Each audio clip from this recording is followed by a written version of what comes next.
ಕೇಳುಗರಿಗೆ ನಮಸ್ಕಾರ. ನಾವೆಲ್ಲರೂ ಹಳ್ಳಿಯಲ್ಲಿ ಹುಟ್ಟಿದವರು. ಭಾರತ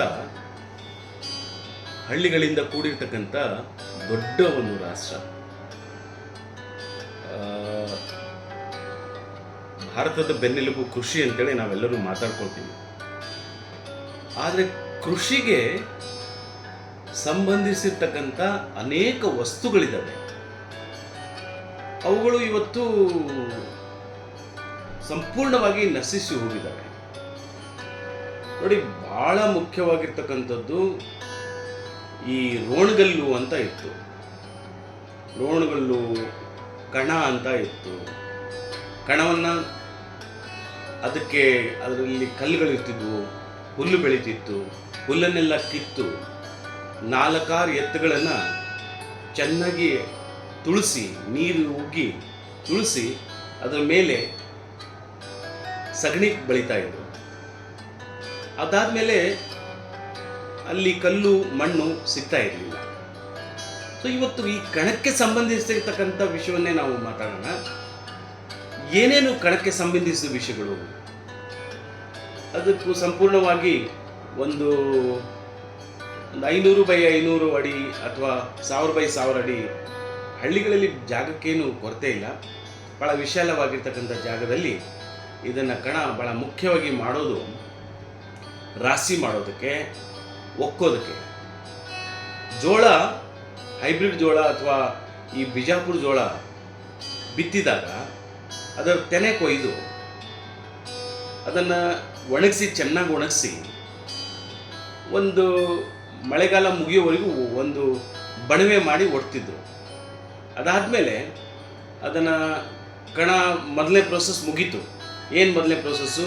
ಅದನ್ನು ಬಳಿಯೋದು, ಅದನ್ನು ನೀಟ್ ಮಾಡೋದು. ಅದಾದಮೇಲೆ ಆ ಎಲ್ಲ ತೆನೆಗಳನ್ನು ಚೆನ್ನಾಗಿ ಹರಡಿ ಬಿಸಿಲು ಕಾಸಿ ಮಧ್ಯಾಹ್ನ ಒಂದು 3 ಗಂಟೆಗೆ ಈ ರೋಣಗಲ್ಲನ್ನು ಹೊಡಿತಾ ಇದ್ರು. ರೋಣಗಲ್ಲನ್ನು ಯಾಕೆ ಹೊಡಿತಿದ್ರು ಅಂತಂದರೆ, ಆ ತೆನೆಯಲ್ಲಿ ಇರ್ತಕ್ಕಂಥ ಕಾಳುಗಳೆಲ್ಲವೂ ಕೂಡ ಆ ತೆನೆಯಿಂದ ಬರ್ತಾ ಇತ್ತು. ಮತ್ತು ಅದನ್ನು ರಾಶಿ ಮಾಡ್ತಿದ್ರು. ಅದರಲ್ಲಿ ಹಾಗೆಯೇ ಒಂದಿಷ್ಟು ಕಾಳು ಉಳ್ಕೊಂಡಿದ್ರೆ ಅದನ್ನು ಮತ್ತೆ ಅದರ ಮೇಲೆ ಮಾಡಿ ಅದನ್ನು ಸಪ್ರೇಟ್ ಮಾಡ್ತಾಯಿದ್ರು. ಆಮೇಲೆ ರಾಶಿ ಮಾಡಿ ಅದನ್ನೆಲ್ಲವನ್ನು ಮೇಲಿನ ಕಂಕಿ ಅಂತ, ಆ ತೆನೆ ಖಾಲಿ ಆದಮೇಲೆ, ಕಾಳೆಲ್ಲ ಮುಗಿದ್ಮೇಲೆ ಅದನ್ನು ಕಂಕಿ ಅಂತ ಕರೀತಾರೆ. ಆ ಕಂಕಿಯನ್ನು ಹೊರಗೆ ತೆಗೆದು ಅದು ಒಂದು ಕಡೆಗೆ ಒಟ್ಟಿ, ನಂತರ ಕಾಳೆಲ್ಲ ಒಂದು ಕಡೆ ದುಂಡಗೆ ಮಾಡಿ ಅದನ್ನು ಗಾಳಿ ಬಂದಾಗ ತೂರ್ತಿದ್ರು. ಅದರ ಸುಂಕ ಎಲ್ಲ ದೂರ ಬೀಳ್ತಾ ಇತ್ತು.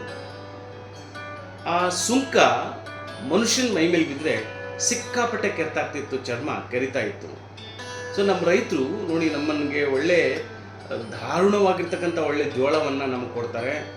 ಆದರೆ ಅದರ ಹಿಂದಿನ ಪ್ರಾಸೆಸ್ ಇದೆಯಲ್ಲ, ಆ ಸುಂಕದಿಂದ ಕಡಿಸ್ಕೊಳ್ಳೋದು, ಆ ಬೆವರು, ಸುಂಕ ಇವೆಲ್ಲ ಕೆರೆತ ಉಂಟಾಗ್ತಾ ಇತ್ತು. ಅವರು ಅದೆಲ್ಲ ರಾಶಿ ಆದಮೇಲೆ ಅವರು ಸ್ನಾನ ಮಾಡಲೇಬೇಕು ಅಂತ ಪರಿಸ್ಥಿತಿ ಉಂಟಾಗ್ತಾ ಇತ್ತು. ಇದು ಮೊದಲ ಪ್ರೋಸೆಸ್ಸು. ಅದರಲ್ಲಿ ಈ ಎತ್ತುಗಳು ಬೇಕು ರೋಣಗಲ್ಲು ಎಳೆಯೋಕ್ಕೆ. ಹಿಂದೆ ಒಬ್ಬರು ಕುಡುಗೋಲಿಂದ ಮತ್ತೆ ತೆನೆಗಳನ್ನು ವಾಪಸ್ಸು ತಿರುಗಿಸ್ತಾ ಬರ್ತಿದ್ರು. ಮತ್ತೆ ಅದು ರೋಣಗಲ್ಲು ಸುತ್ತಲೂ ಸುತ್ತೊಲಿತಾ ಇತ್ತು, ಆ ಜೋಳ ಬಿಟ್ಕೊಳ್ತಾ ಇತ್ತು ಅಂತಕ್ಕಂಥದ್ದು. ಅದಕ್ಕೆ ಒಂದು ಜಂತುಕುಂಟಿ ಅಂತಿತ್ತು. ಜಂತುಕುಂಟಿ ಅಂದರೆ ಅದಕ್ಕೆ 3 ಹಲ್ಲುಗಳಿದ್ದು ಇರ್ತವೆ. ಆ ಹಲ್ಲುಗಳಿರ್ತಕ್ಕಂಥ ಜಂತುಕುಂಟಿಯಿಂದ ಆ ಕಂಕಿಯನ್ನೆಲ್ಲ ಒಂದು ಕಡೆಗೆ ರಾಶಿ ಮಾಡ್ತಾಯಿದ್ರು. ನಂತರ ಗೋರಿಯಿಂದ ಕಾಳನ್ನು ಒಂದು ಕಡೆಗೆ ದುಂಡಗೆ ಮಾಡ್ತಾಯಿದ್ರು. ಗೋರಿ, ಆಮೇಲೆ ಜಂತುಕುಂಟಿ, ಇವು ಬಹಳ ಮುಖ್ಯವಾಗಿ ಬೇಕಾಗಿರ್ತಕ್ಕಂಥವು.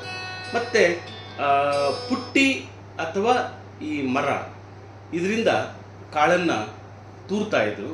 ಮತ್ತು ಆ ಕಂಕಿ ಮುಂದೆ ಹೋಗಿ ಇದು ನಿಮ್ಮ ಆ ಎಲ್ಲ ಜೋಳದಲ್ಲಿರ್ತಕ್ಕಂಥ ಸುಂಕ ಎಲ್ಲ ದೂರ ಹಾರಿ ಒಳ್ಳೆ ದಾರುಣವಾಗಿರ್ತಕ್ಕಂಥ ಜೋಳ ನಮಗೆ ಸಿಗ್ತಾಯಿತ್ತು. ಅದನ್ನು ಹಾಗೇ ಹಸು ಮಾಡಿಕೊಂಡು ಅದನ್ನು ಜೀನಿಗೆ ಹಾಕ್ಕೊಂಡು ಊಟ ಮಾಡ್ತಕ್ಕಂಥ ಒಂದು ಪ್ರಾಸೆಸ್ಸು. ಇಲ್ಲಿ ಇದು ಜಸ್ಟ್ ಒಂದು ಕಣದ ಕತೆ. ಇವತ್ತು ರೋಣಗಲ್ಲುಗಳು ಅಲ್ಲಲ್ಲಲ್ಲೇ ನಿಂತವೆ. ರೋಣಗಲ್ಲು ಅಂದರೆ ಭಾಳ ದೊಡ್ಡ ಕಲ್ಲು, ಸುಮಾರು ಒಂದು 1000 ಅಥವಾ 1,500 ಕಿಲೋ ತೂಕದ ಕಲ್ಲು, ಆ ಕಲ್ಲಿನ ಒಂದು ವಜ್ಜಿಗೆ ಕಾಳು ಹೊರಗೆ ಬರ್ತಾ ಇದ್ವು.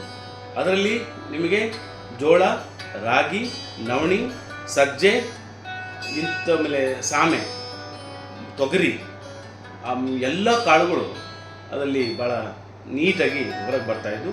ಇದು ಒಂದು ಪ್ರಾಸೆಸ್. ಮುಂದಿನ ವಾರ ಮತ್ತೆ ನಾವು ಅದನ್ನು ಬೇರೆ ಕಣಕ್ಕೆ ಸಂಬಂಧಿಸಿರ್ತಕ್ಕ ಮತ್ತು ಕೃಷಿಗೆ ಸಂಬಂಧಿಸಿದ ವಿಷಯದೊಂದಿಗೆ ಮತ್ತೆ ಮುಂದೆ ಬರ್ತೀನಿ. ನಮಸ್ಕಾರ.